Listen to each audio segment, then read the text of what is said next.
There is a story in trucking forums. A driver bought a Peterbilt, spent tens of thousands on repairs, lost weeks of income, and when the dust settled, bought another Peterbilt. That is not about a bad product. It is something more complicated. The truth about Peterbilt lives somewhere between what critics say and what fans say. Where the reputation was built, the Peterbilt story starts in 1967 with the Model 359. Long hood, tall chrome grille. The kind of presence that made a truck look like it belonged to someone who took the job seriously. Drivers did not just drive the 359, they built part of their identity around it. The 379 came next and further deepened that identity. When it was discontinued in 2007, drivers took it personally. Not because the specs disappeared, because something that felt like part of the culture disappeared with it. That history matters, because the loyalty Peterbilt built during those decades is exactly what got tested severely in the years that followed.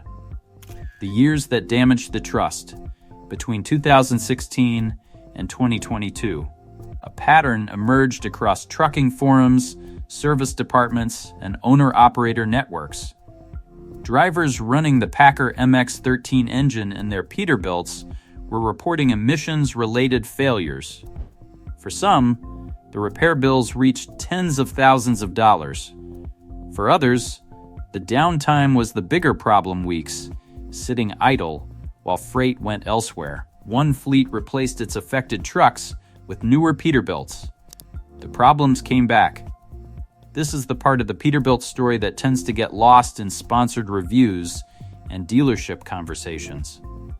The MX-13 of that era had a documented reliability problem that spread quickly through the community, because in trucking, information about breakdowns travels fast. These were not isolated incidents. They were a pattern. And here is what made it worse. Some drivers who dealt with those problems felt abandoned by the dealer network when warranty claims became complicated. A breakdown is stressful. Navigating a warranty dispute alone while losing income is something else entirely. The solution the community found itself. What happened next says a great deal about the Peterbilt community. Drivers did not stop buying Peterbilts. They changed the engine. Across forums, YouTube channels, and owner-operator discussions, the same recommendation kept appearing: spec the Cummins X15 instead of the Packer MX-13. The X15 brought a stronger reliability reputation and access to a wider service network. It gave drivers the truck they wanted: the identity, the presence, the resale value without the uncertainty of the engine that had caused so many problems. That response is unusual in any industry. Most customers who experience a serious product failure leave. Peterbilt drivers stayed and engineered a workaround. That is not blind loyalty. That is a community that values something about the brand strongly enough to protect itself from the brand's own weaknesses. Why the resale numbers matter. Here is the financial reality that most Peterbilt critics do not properly account for. On paper, every truck loses value over time. But a 5-year-old Peterbilt 389 often sells for significantly more than comparable trucks of the same age. And it sells faster. That premium exists because there is a pool of buyers who are not simply looking for a used Class 8 truck. They are specifically looking for a Peterbilt. For an owner-operator, that resale advantage is real money. A truck that costs more to maintain but returns more when sold changes the total ownership calculation in ways that a simple repair bill does not capture. Many experienced Peterbilt owners factor this in precisely. They know the risks going in and what they are likely to recover on the back end. That is not emotion. It is a financial strategy that many owner-operators have quietly adopted. There is another factor rarely mentioned: Financing institutions often understand the strength of Peterbilt's resale market as well. Higher retained value can improve lending confidence and reduce some of the uncertainty that comes with long-term ownership. While that advantage does not eliminate repair costs, it becomes part of a larger ownership equation that experienced operators carefully evaluate before making a purchase decision.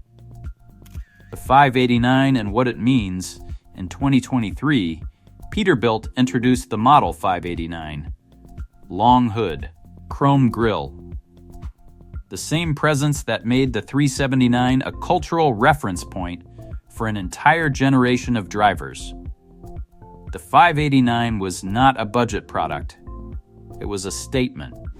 A statement that Peterbilt was not interested in becoming a fleet commodity, that it understood exactly what it means to its core buyers and had no intention of abandoning that meaning for the sake of efficiency metrics. That decision does not come from a spreadsheet. It comes from understanding that a significant portion of the market is not buying transportation. They are buying the truck they have always imagined driving. The 589 is Peterbilt acknowledging that reality directly. The contradiction that defines the brand. At this point, the Peterbilt story contains facts that appear to contradict each other, and they are all true. The loyalty is real. The resale premium is real.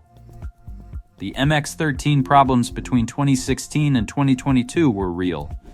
The dealer's experience with complaints was real. The community workaround was real. The 589's cultural significance is real. Peterbilt can be one of the most rewarding trucks to own and one of the most frustrating sometimes in the same year, sometimes in the same truck. The drivers who understand Peterbilt best are not those who know only the good side or only the bad side. They are the ones who understood both sides before signing the paperwork and decided the trade was worth it for reasons that a cost per mile analysis cannot fully explain. The truth about Peterbilt that nobody talks about is not that the trucks are secretly unreliable, and it is not that the loyalty is irrational. The truth is that both things, the problems and the loyalty, are completely legitimate, and they coexist in this brand in a way that does not exist anywhere else in the industry.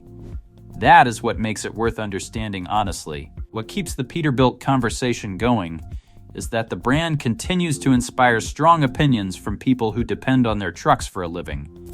Very few manufacturers create that level of attachment. Whether drivers praise the truck or criticize it, they are usually speaking from experience earned over hundreds of thousands of miles. That alone explains why debates about Peterbilt never really disappear. They simply pass from one generation of drivers to the next. Would a Peterbilt be the right choice today? Drop the answer in the comments and the reason behind it, and subscribe because trucking contains more honest complexity than most coverage ever gives it credit for.